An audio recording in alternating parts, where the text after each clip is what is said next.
Well, it's very good to be back with you again, and we welcome you to tonight's broadcast. And we're going to do something slightly differently this time. We have been engaging in a Bible study, a study of a Bible character, the man Elijah. Elijah was a prophet sent by God to God's people Israel in the Old Covenant, Old Testament times, hundreds of years before Jesus appeared on this scene. And you might say, well, that's a very Old Testament kind of thing. Is it really of current interest? And I think you'll find, as we proceed through the study, there are quite significant points that are worthwhile looking into. Now, perhaps this broadcast is going to be of more interest to those who are fairly familiar with the accounts that are found in the Bible. And we hope that you'll take a look for yourself and check out what you hear, and also do a little bit more research. To help you with that, I should just mention that in our studies we've been going through using a study guideline that was prepared by our friend Craig Jones. And if you'd like a copy of that with the discussion questions that he has suggested for each session, then perhaps you just contact us. I'll leave you contact details later in our broadcast so that you can get in touch with us, get a copy of the syllabus for the study, and get into it in more depth if you're so inclined. Now, if you'd sooner just read some material that gives similar background to what's going to be presented in these broadcasts, then by all means take a look at some of the material that we've already produced. One of the things that you probably know the Churches of God produce is a magazine, a periodical called Kneaded Truth magazine. Originally it was published every month. More recently it's been a quarterly in a slightly different format, nice large pages with colour and so on. But I'm sure you'd be delighted to look through the magazine, but I wanted to point back to something that's in the volumes, the annual volumes from years gone by, publications long since completed. And back in 1978, one of our friends called George Kennedy from Australia wrote an article, a very interesting and informative article, on the subject of Elijah, and we think that you might find that very helpful in getting into this subject, to read through that article, 2 or 3 pages. But then later in 1993, and I realise that both of those dates are still quite long ago, nevertheless the material's been put into print and it's of lasting value.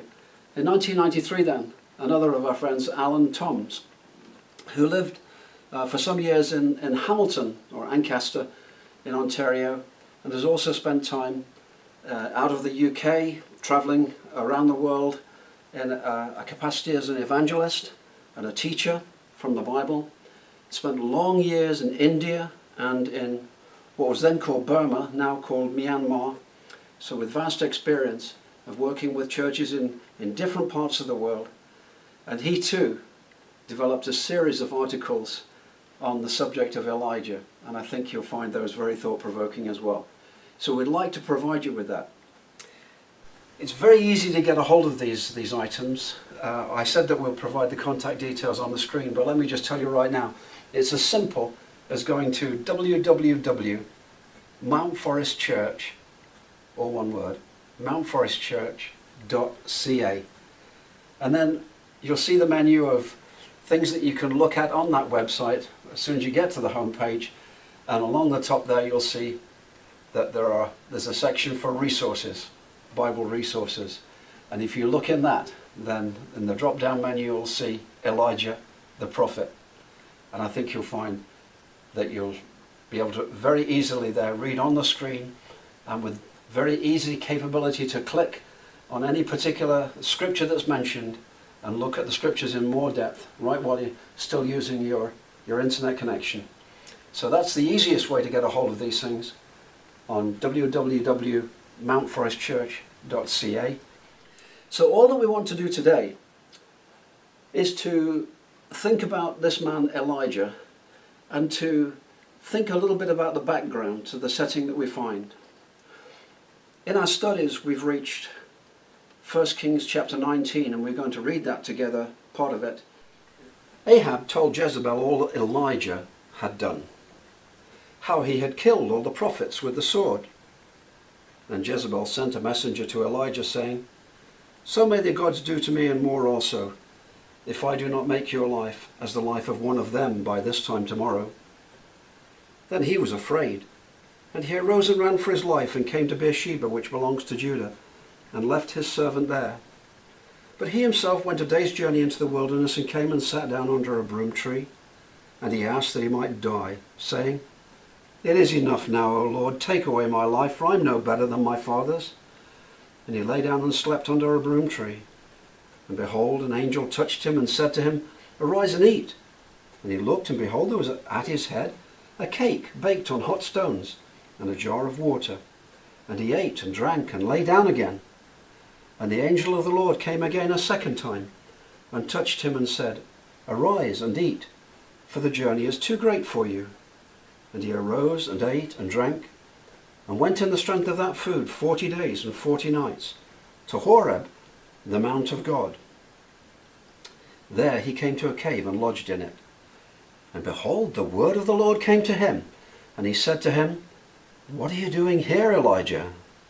He said, "I've been very jealous for the Lord, the God of hosts, for the people of Israel have forsaken your covenant, thrown down your altars, killed your prophets with the sword, and I, even I only, am left, and they seek my life to take it away." And he said, "Go out and stand on the mount before the Lord." And behold, the Lord passed by, and a great and strong wind tore the mountains and broke in pieces the rocks before the Lord. But the Lord wasn't in the wind. And after the wind, an earthquake. But the Lord was not in the earthquake. And after the earthquake, a fire. But the Lord was not in the fire. And after the fire, the sound of a low whisper.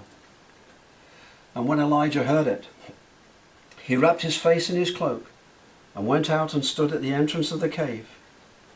And behold, there came a voice to him and said, "What are you doing here, Elijah?" He said, "I've been very jealous for the Lord, the God of hosts. For the people of Israel have forsaken your covenant, thrown down your altars, and killed your prophets with the sword, and I, even I only, am left, and they seek my life to take it away."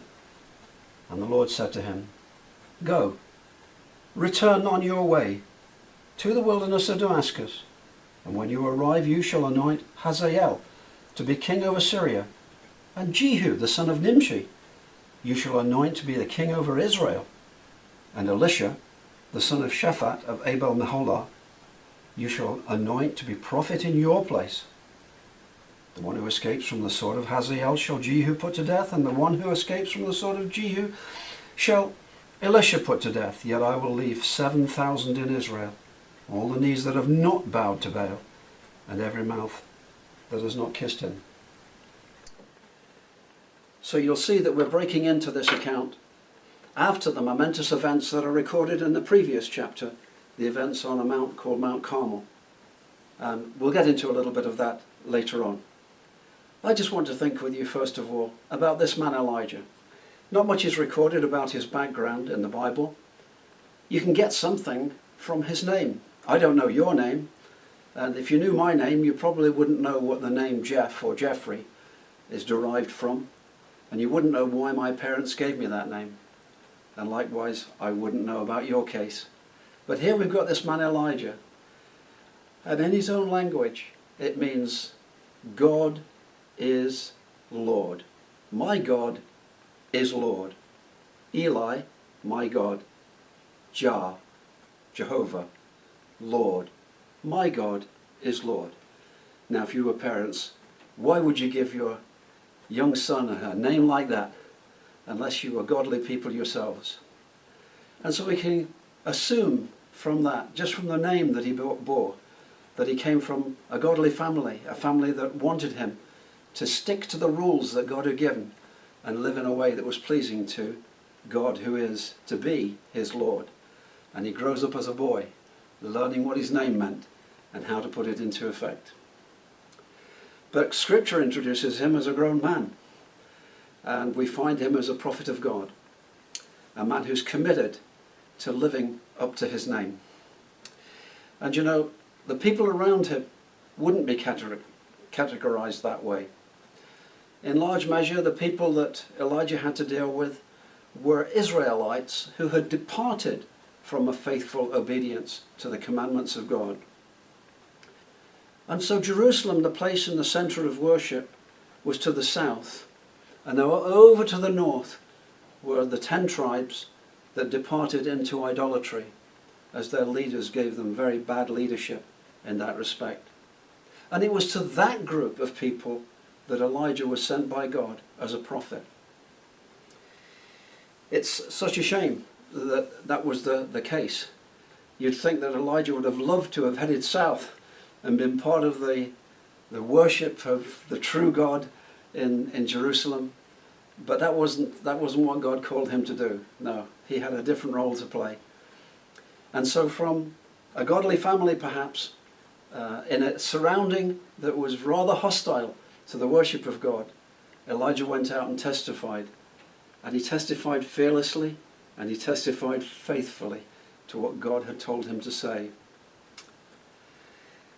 You know, if you think about it, it's a little bit difficult for Elijah, because he starts out from the wrong side of the tracks. That's the current expression, isn't it?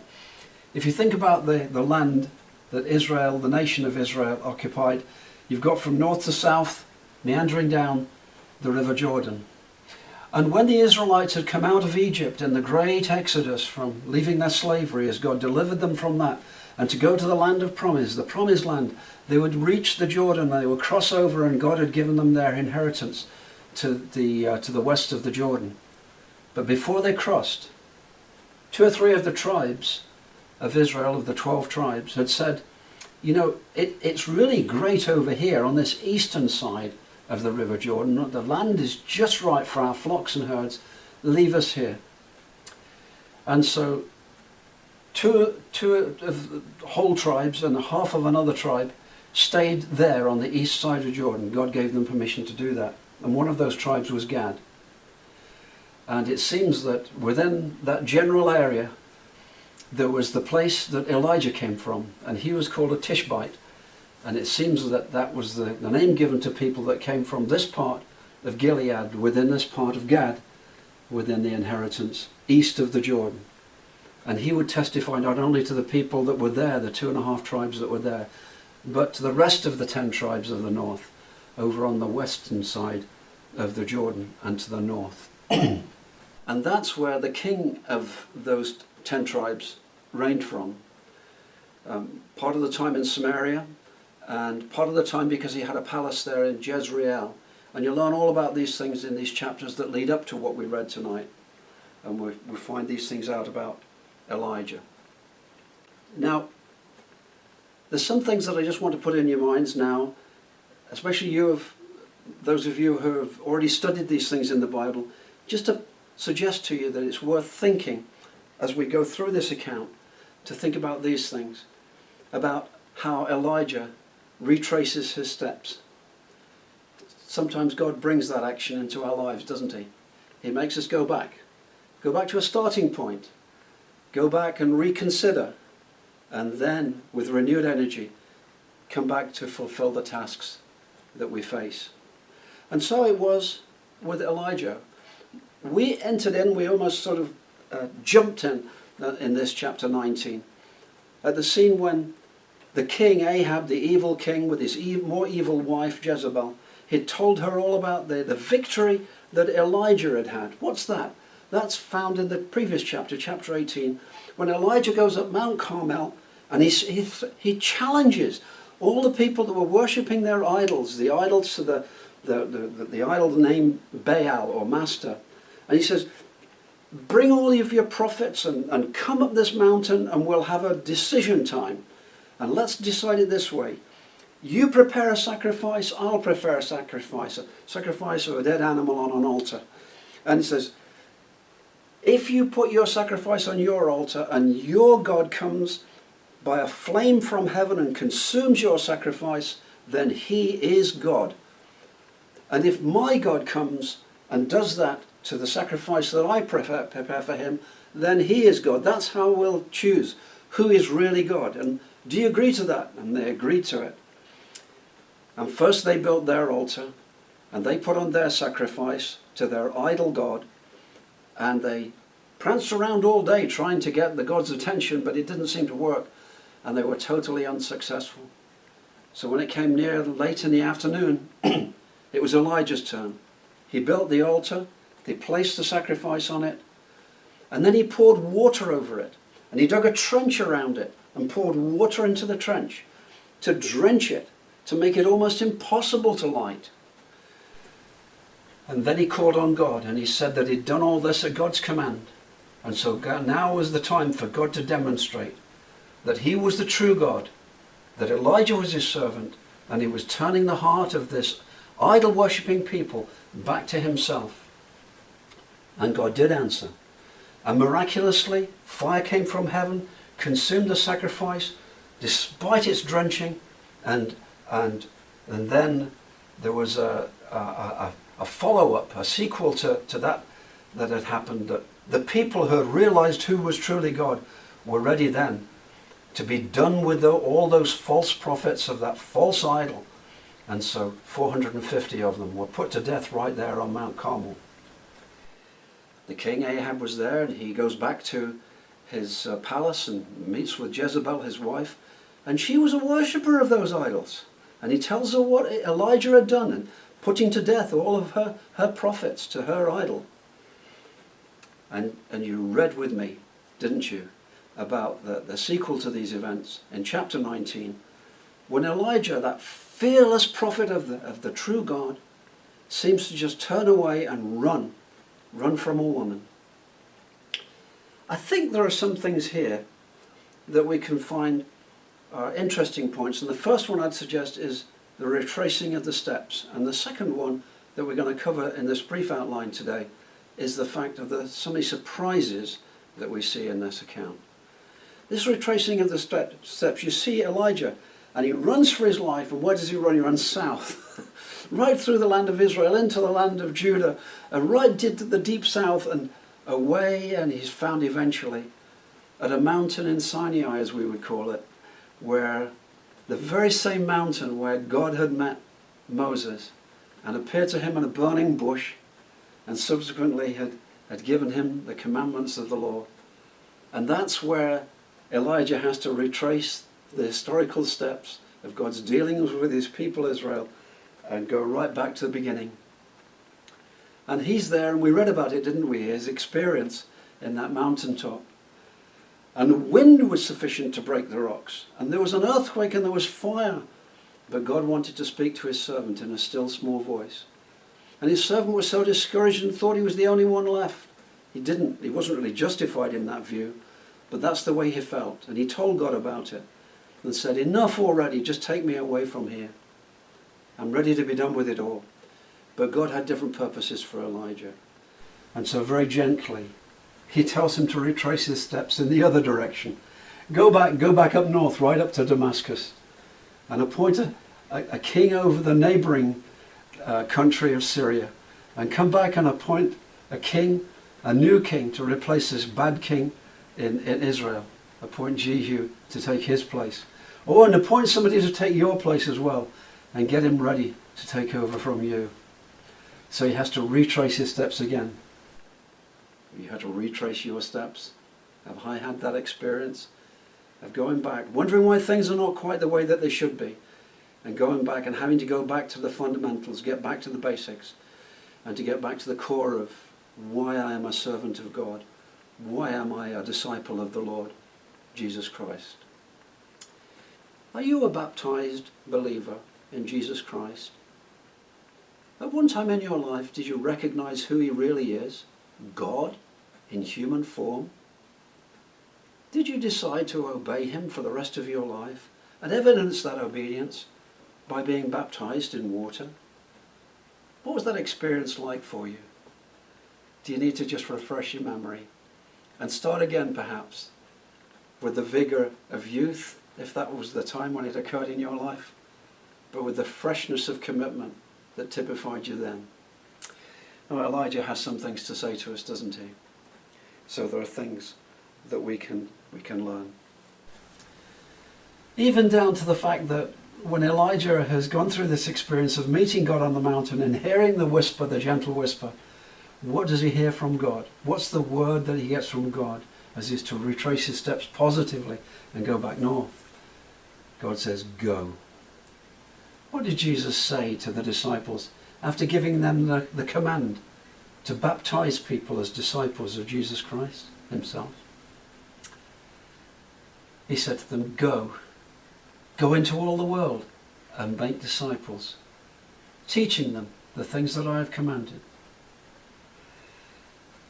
Isn't that our experience today? And so we can draw from this experience of Elijah, and we can gain from the biblical record of this servant of God. Paul, writing to the younger man Timothy, says, what you have heard from me in the presence of many witnesses, entrust to faithful men who will be able to teach others also. There's a lesson for us in that, isn't there? 4 generations effectively. Paul to Timothy, Timothy to others, others who are going to teach, and they're going to teach others also. It's amazing if you think back that Timothy's grandmother had been a faithful person to God, and Timothy's mother likewise, and now Timothy, and then through Timothy to teach others who would then be able to pass it on to more. And so we retrace our steps and think, how gentle is the God who deals with us sometimes when we get discouraged, and brings us back and points us forward and allows people to come into our lives and re-establish in us the truths that we once adopted with great enthusiasm and may more recently have had a bit of difficulty implementing. Just while we're on this experience of Elijah and his influence on other generations and the retracing of steps, you might notice that throughout the account of Elijah you get reference to a group of people called the sons of the prophets. Now these were not the literal sons of the prophets, their children. These were people who were in the same character as the prophet who taught them. Jesus used that as an illustration in the New Testament of our Bible, when he pointed to people who were doing evil, and he said that you are sons of your father. And he was referring to the evil one, Satan, the devil. Not that they were literally sons by birth of the devil, of course, not at all. But they were in character doing the same things that the devil would do. But now in Elijah's time, there are groups of people that are called the sons of the prophets, and they seem to be like schools, like places of study, where these men would go and learn from the prophet who led them and passed on these things from generation to generation. Looks like they grouped them in groups of about 50. And it might teach us something about the best way for us to learn. You say, well, I want to just stay at home and read my Bible. Well, that's very good. Please do that. But there's a time and place as well for other things. And one of them is the efficiency of teaching many people all at once. And that's what we're trying to do today through this video broadcast. But we also meet as a church, and we share in the Bible passages together, and we try to teach, and we can teach more than one at once. So take that away from this experience of Elijah in his day, please. Now lastly, just to close, another thing to think about are the surprising things about this account, and I want to think of 2 or 3 of them with you. We referred to what had happened in the chapter before on Mount Carmel, when the water was placed all over the sacrifice and in a trench around it. Have you ever thought how surprising that was? Do you remember that 3.5 years prior to that, God had revealed to Elijah that the people needed to be taught a lesson, and the lesson was to be learned in a period of drought. And Elijah dutifully prayed to God and said, well, if that's what you want, please send a drought. He asked God to do that. God did that. And the drought lasted 3.5 years. What's the land going to be like after those 3.5 years? How precious is the commodity of water going to be? And how surprising, therefore, that on that mountain, Carmel, Elijah would ask for water to be put over the sacrifice. Not only is it going to make it more difficult for the sacrifice to be burned up, but it's also going to be taking something very precious to the people. Are they really in this? Are they really committed to finding out a decision in this way? that they would take the precious commodity of water at that time in the drought, after a drought of 3.5 years, and pour it on a sacrifice? And they did. Perhaps they didn't expect the result, but it was quite a surprising thing that they would take that water at that particular time. I wonder if another surprise to them was the fact that their prophets had been totally ineffective in reaching their idol god Baal, but Elijah had been completely effective in praying to his God, God the Lord. My God is the Lord. And so he called on his God, and God answered in fire, and the sacrifice was consumed, and they may have been totally surprised. What's on their lips that evidenced that surprise? How did they respond? They said, "The Lord, He is God." If you read about it in chapter 18, that's exactly what they said. The Lord, He is God. They took Elijah's name and turned it the other way round, so to speak. And the God of Elijah became their God, and they said, "The Lord, He is God." Your Lord is our God. What a surprising change of heart and mind and word. If only it had really stuck with them and they hadn't lost it again.